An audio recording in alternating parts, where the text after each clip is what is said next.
Good afternoon, friends. I know we've agreed to disagree in the past about the planet getting hotter. In your view, it's just the weather, the Earth's natural cycling of temperatures. For me, it's not about the normal fluctuations of climate, but the fact that the carbon dioxide in our atmosphere is higher than it's ever been in more than 800,000 years.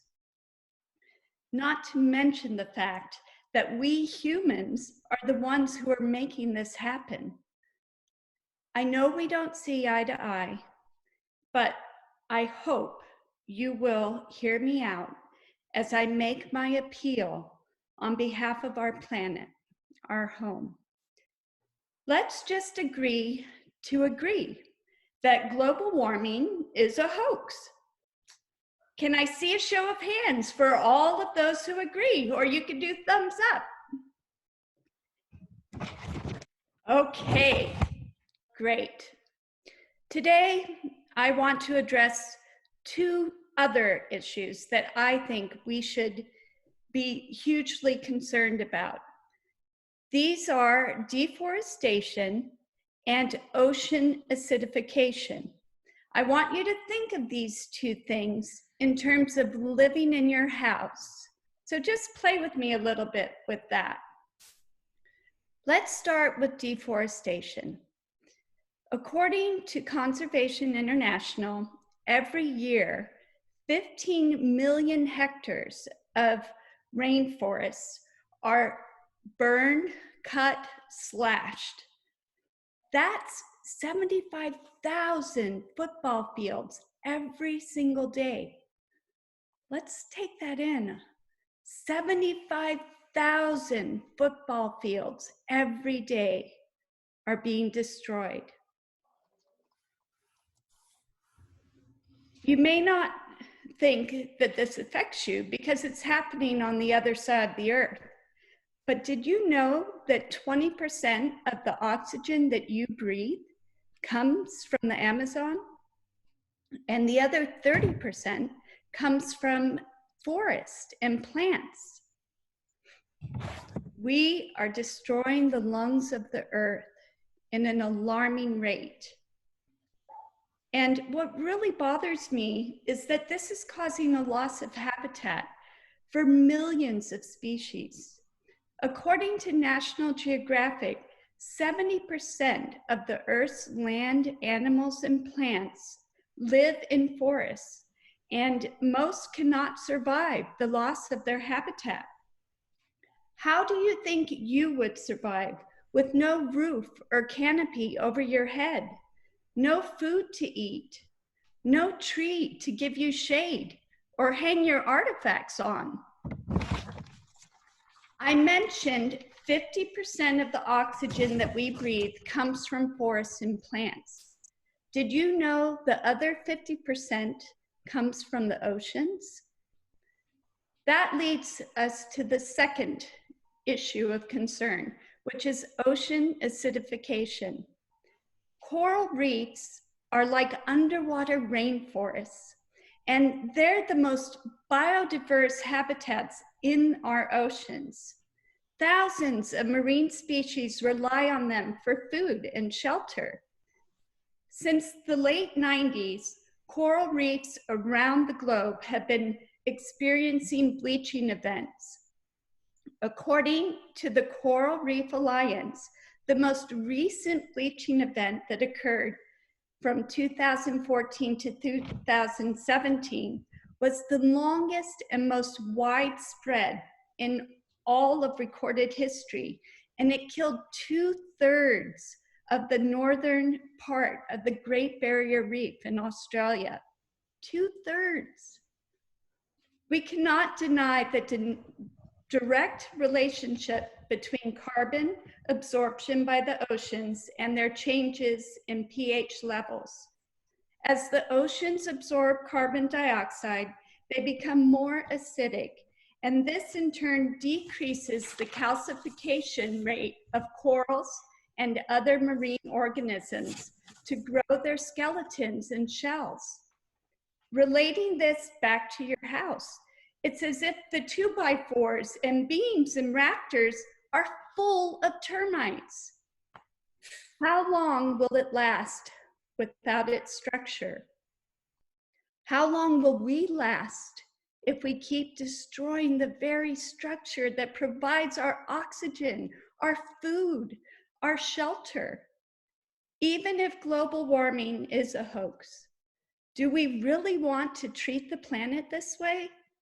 Is this the road we want to continue on for taking care of our only home? Madam Toastmaster. Thank you so much, Annette. We will now open the floor for questions. Do we have volunteers? No. Carl. Okay, somebody's got to start this. Annette, you talked about the rainforests in the Amazon and being burned away. And we have to ask ourselves the question, well, why are they being burned away? And as I understand it, there are a lot of people that earn their living through agriculture in Brazil and parts of the rainforest. And the only way they can do that is to get land on which to grow plants, vegetables, food, and so forth. And so the trees in the Amazon have to be gotten out of the way. Are you trying to deny these people their livelihood? Of course not. We all need our shelter and food and livelihood. However, there are different ways of going about it. And one of the things that we're doing now, and I say we, but it's actually organizations like Trees for the Future, they're going in and showing Indigenous people how they can plant forests with other crops so that they don't have to slash and burn.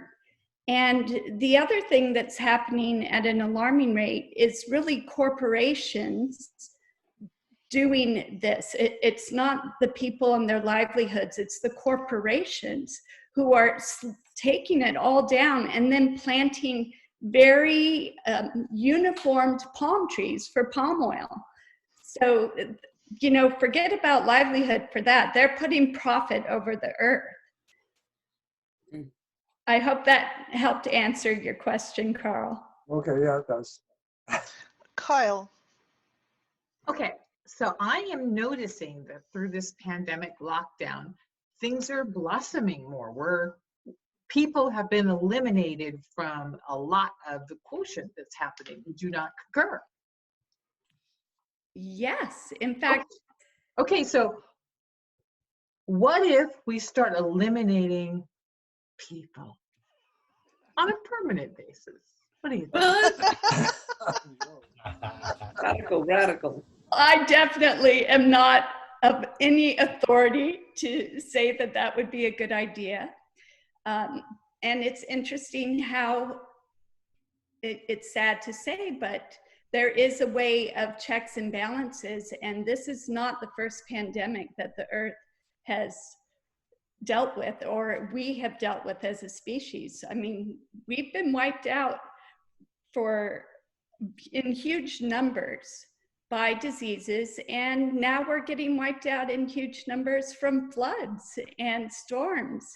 And it does have a way to balance out.